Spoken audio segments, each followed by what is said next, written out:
In this video, you will learn the standard operating procedure and some helpful tips for installing rim board.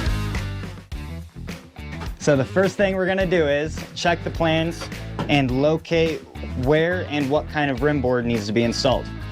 I know rim board is going across all of this except for where it calls out a beam. Any spots like this do not get the rim board.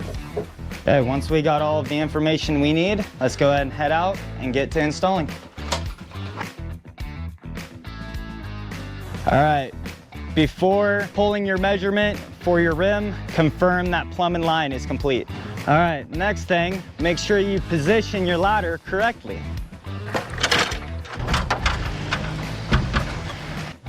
All right, next we're gonna be pulling our measurements, but as you can see, we've ran into a problem. We need to cut our plate back and run a full stake so we have proper connection. We have to have a minimum of a 4-foot connection, and it has to land in the middle of a stud. Next, we are pulling measurements, hooking one side of the wall and measuring to where the plans dictated the rim ends. 127 3/4. Okay, now that we've got our number, let's go ahead and head over to the cut station and get it cut.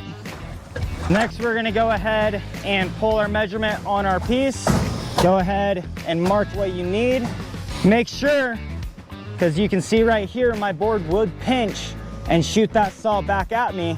So we gotta move our stick so it doesn't have a chance of pinching us. All right, after we've made our mark, we're gonna go ahead and square it nice and straight with the big 12. Make sure it's very visible and ready to cut. Make sure you aren't gonna pinch the blade. Check your saw depth, make sure you have enough that you're gonna go all the way through your board and that there will be no repercussions if that falls off and hits something else.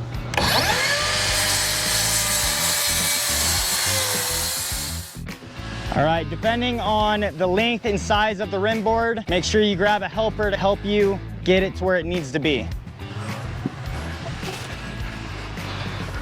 A good thing to remember, before you grab your cut piece of rim board and walk it over to your ladders, make sure there is a nail gun set up so that is easily accessible once the rim is up there. As a team, make sure you go up the ladder properly.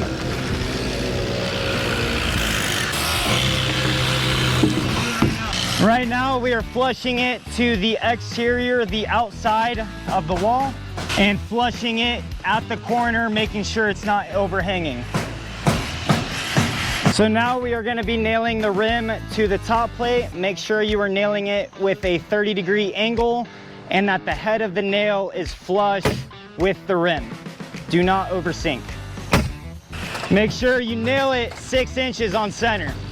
Okay, so once your rim board is installed, go ahead and check your details and your plans to see what hardware or blocking needs to be installed. And continue all of those steps until you have all of the rim board throughout your entire building.